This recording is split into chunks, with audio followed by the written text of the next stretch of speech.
Hello everyone, my name is Rosie, and welcome back to Rosie's Rapid Record Reviews. Yeah, let's get right into this one. If you're subscribed to this channel, you already know the drill. It's spooky month. We're reviewing albums that I find creepy or unnerving, unsettling. And today we are going over the 2020 EP Leisurelands by electronic trio Audeka. I'm surprised I said electronic trio. Try to say that 5 times fast. Electronic trio, okay, see. Up until this point, this is the last full-on Audeka project we got. And that's pretty crazy considering this is just a absolute turn to the left field. But enough Audeka yapping out of the way. You know why we're here. We draw the arts in a poor manner. And this time I absolutely cooked. I think this one's pretty cool looking. This is what I got for Leisurelands. If you want a better look at it, there you go. There's some dust particles flying on my screen, yippee. And there's that. And if you want to see the actual art, you can look over here, which has a pretty different vibe from the one I drew, but I love it. It's very mellow, very somber. Just this lonely robot looking off into the sunset, and I think it fits a whole lot of this album. We start off with the title track, Leisurelands, which is just a great mix of what we're going to get on this EP, because it has that signature Audeka sound to it. It's got these snappy drums in the drop, this very muted bass. It's sick. But what this song also has is these very slow, calculated synths that go on throughout the beat, and it feels very IDM-like. So what this track shows to me is this album's going to be a good mix of this old Audeka style that's just crunchy and snappy, and this new style they're adopting, which is more IDM-inspired. Track 2, Robots Have Emotions. And let's go. We're to one of the reasons why we're reviewing this right now, because this song, at least to me, might be the creepiest song I've reviewed so far this month.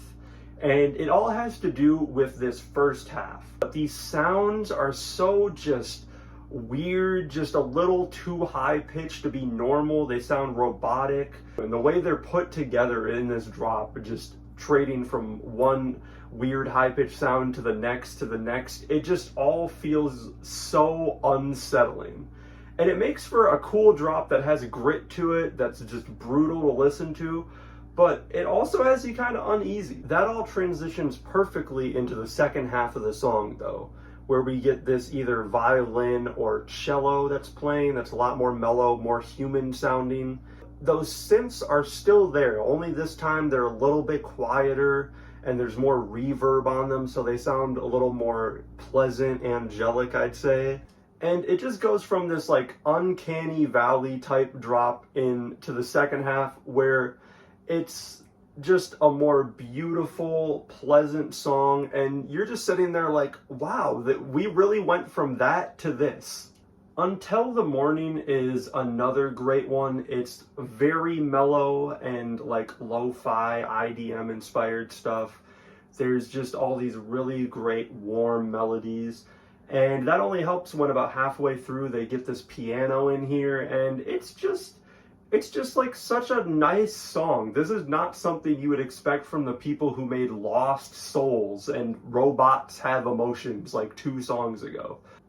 Earlier when I was saying Robots Have Emotions goes from something that's kind of horrifying to something beautiful, this song almost does the opposite. It starts off in a nice place after Until the Morning, and you get this little high-pitched sound that just does not feel right, and everything past that sound is just off, man. These muted drums come in and they start filling the mix, and if you look away for 20 seconds, before you know it, we're just listening to dark techno that is just completely all warped up and everything. It just does not sound right.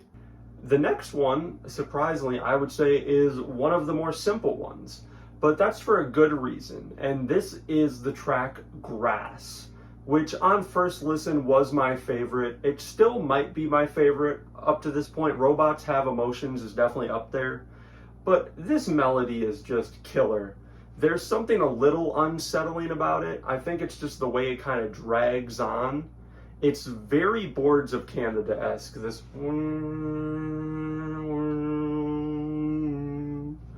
even like the way I just sang it, like it just sounds like some ghost shit, just like ooh. And they really let you sink into this melody. There's like 3 minutes of this song that's just this melody with the drums and a couple acid basses here and there. And even when it goes out for a little bit, it's just to give us this nice little solo with the acid bass, and that's going off this. I just think in general, this song is them being like, yeah, you know, we make IDM now and we're fucking goated at it. Like, what are you gonna do? And if that wasn't enough, the next song, Ba 2, like, I'll be real with y'all. I've listened to this album 3 times and I still don't know what to tell you about this. This is just nuts. Like, it's tribal sounding. It's got these crazy drums.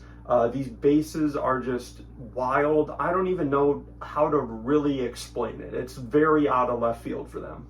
The closer, Found a Walking Stick, though, is a little more simple. It's just kind of this loop of this really, really muted bass, and that is countered with these shiny, like shimmering synths, and that just makes for a very solid last track here. It's very Grass-esque, but a lot more aggressive with those basses in there. It feels like just the perfect mixture of the 2 worlds we get on this EP, and I think that's a solid way to end it.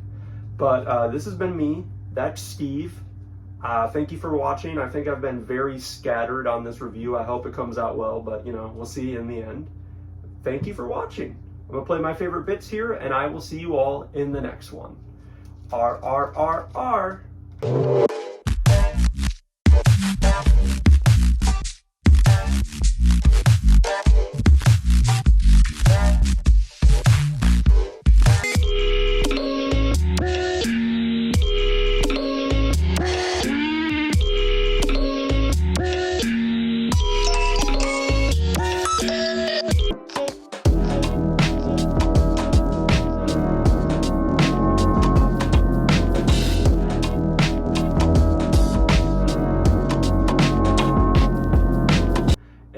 I think this is just the greatest, the great